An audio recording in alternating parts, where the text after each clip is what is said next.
In 2020, over 300 billion emails were sent every day. Now that's a lot of text and a lot of data passing back and forth around the world. Add to that web browsing, text messaging, credit card transactions, and streaming shows on Netflix, and you've got a lot of data.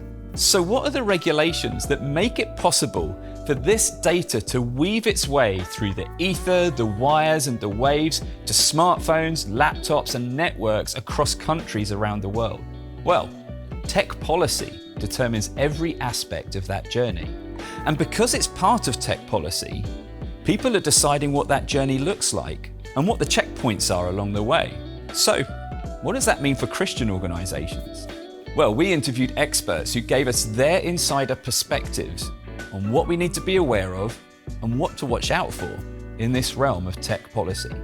Privacy is a major focus for tech policy around the globe, and both opinions and regulations vary widely. Knowing what regulations your government has in place is vital to knowing what risks your organization faces with every digital interaction.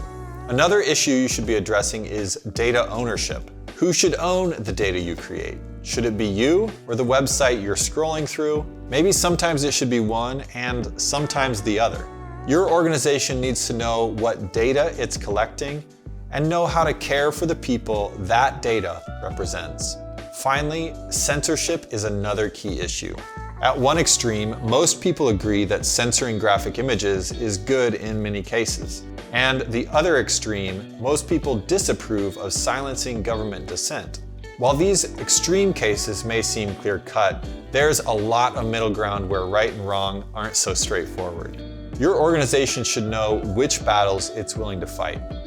While tech policy can be very much focused on matters like privacy, data ownership, and censoring, those abstract issues play out in a much more tangible way. See, when you hit send on that email or text message, there are three forces that help it get to the right place. First, there are organizations like governments, businesses, and NGOs that develop and manage the digital layers, from your email provider to the policymakers promising you that privacy.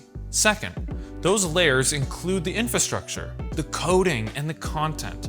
While you wrote that email, it was computer programming that determined how it would journey through the wires and the waves.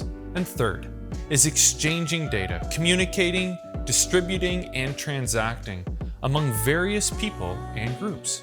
These three elements, the organizations, the digital layers, and the exchanges, represent a myriad of organizations, billions of hardware components, trillions of lines of code, and a gazillion pieces of content, including your favorite GIF, all moving back and forth among various groups.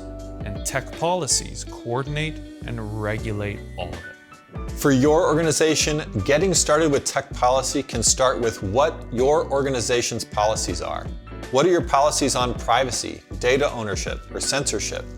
Beyond that, what policies and protections do Christian organizations need their governments to provide? Organizations can be working together to advocate for those needs. And not only for your own benefit, but also for people who can't advocate for themselves. Collective action has incredible influence. Faith Tech's missional tech trend on tech policy is designed to help you get a fuller picture of what Christians need to be thinking about.